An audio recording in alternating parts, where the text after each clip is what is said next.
cùng giá kiểu thằng xì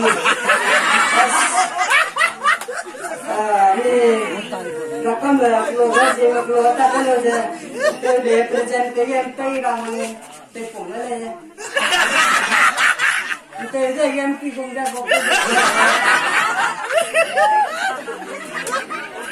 nó luôn coffee tám mươi sơ tôi cùng tôi lên tôi chú lọc á đó tôi cũng đang mà mình nông xe sang này đó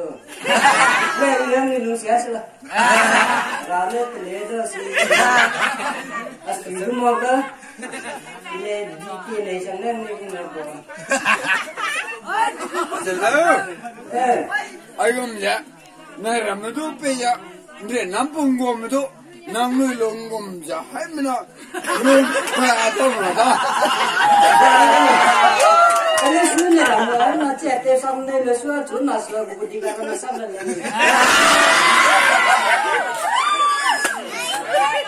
giờ cái gì lòng phê không mà cái này đây là có là bò cô nó ngon sao đúng không giờ cái phải kỹ năng rồi bây giờ cái số mấy cái này đó năng cô tôi mình lấy chỉ mà cái nó mà cái đi là đi đó cái nó là bấm sla cái số mấy cái là bằng rắn đấy cái là năng cái chẳng lẽ chỉ cái này làm bùi nung bao tu nó hàng cái là đã xuân này bằng đấy sang này này bán này được cho em bằng cho nó đại cái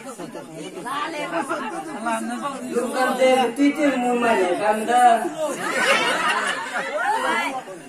khi này mình phải xong đi cũng sẽ không biết đi kia lên mà bữa nay về ông chú đam làm mai chơi rất đam lâu rồi rồi mấy lần nè chim là cũng trên là luôn nó có tên mùng nhỉ khi này phải lên món này lên trên nó nằm nơi mình nơi cái gì mà cao rồi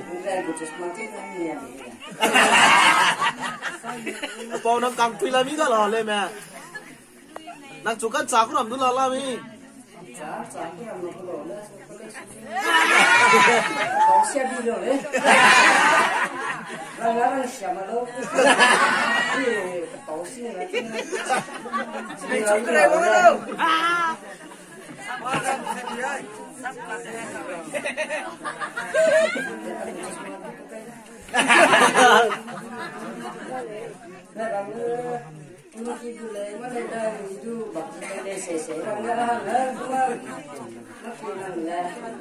nó càng phi gì trên nó rồi nó yang càng phi gì trên này lên bây giờ đây là sáng còn cái là nó vì chưa sửa anh trả lời luôn rồi để nó có sáng còn cái nữa mà cái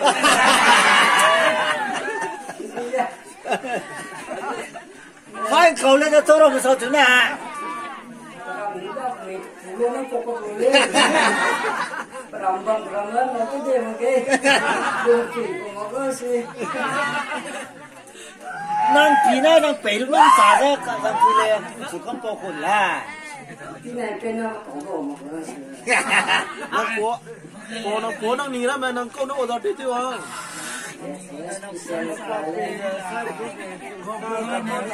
ôi xuân tới xin lỗi bé pa khăn đi mà xong đâu mới lâu mà đâm mà thế đó mà này cái số ya không biết cái gì á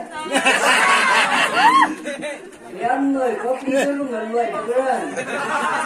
mà chưa có chưa rồi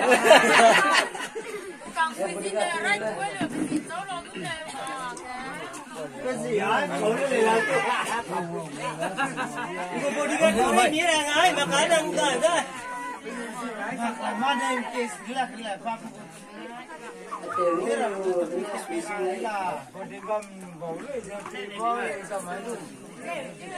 đi đâm pin lên số